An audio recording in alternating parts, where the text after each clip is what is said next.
আপনি যেখানে বসে এই লেখাটা পড়ছেন তার আশপাশটা কেমন ছিল ১০০ বছর আগে, বিশেষত আমাদের এই প্রিয় ঢাকা মহানগরী।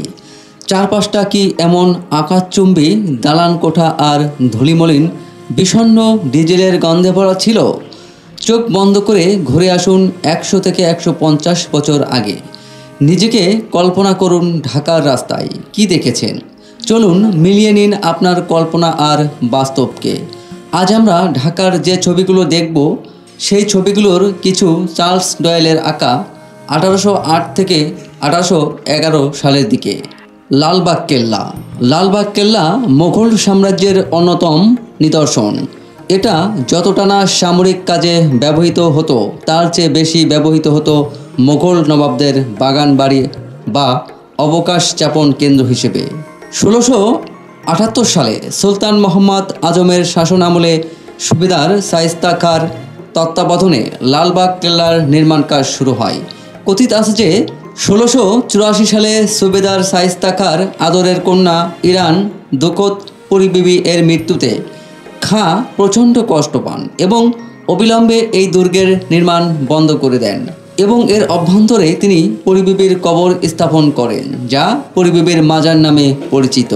চার্লস ডয়েলের পেইন্টিং লালবাগ কেল্লার পাশ দিয়ে বুড়িগঙ্গা নদীর প্রবাহমান ছবিটিতে ১৮৭০ সালে কেল্লার দক্ষিণ অংশের একটি ফটক দেখানো হয়েছে। পহেলা বৈশাখ মানেই পান্তা ইলিশ আর রমনার বটমূলে বসে বৈশাখী গান শোনা, মাটির পুতুল কাচের চুরির রুমুঝুমু, আবার বই মেলা হলে রমনার প্রাঙ্গণ সারা দেশের মানুষের বই তৃষ্ণা মেটায়। কেমন ছিল এখানকার সেই শুভিত আনন্দ উদ্যানটি? চকবাজার।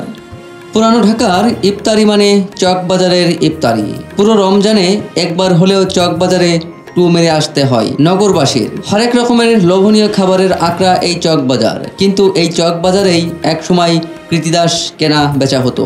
মোগল আমলে এটা ছিল দাস ব্যবসা এবং লোকজনের আড্ডার কেন্দ্রবিন্দু।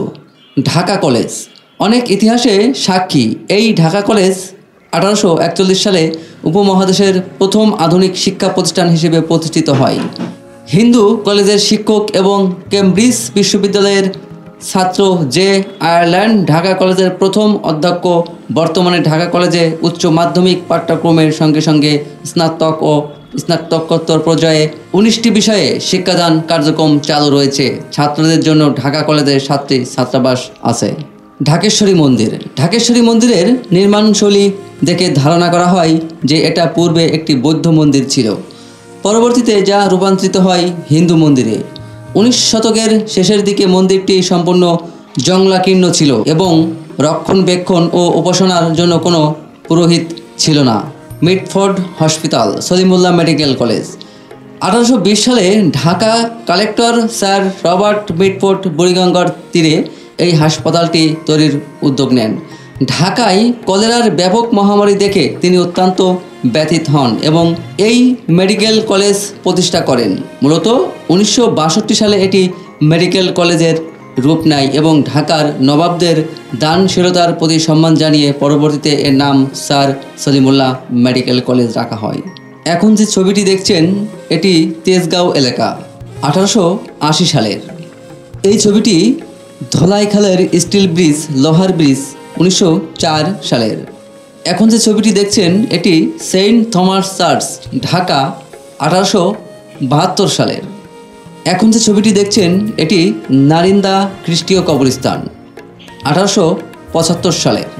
এটি তুরাগ নদীর তীরের টঙ্গী ব্রিজ, ১৮৮৫ সালের। এটি সেই পুরানো পল্টন, ১৮৭৫ সালের। এটি চাঁদনি চক জুম্বা মসজিদ থেকে তোলা, ১৮৭০ সালের।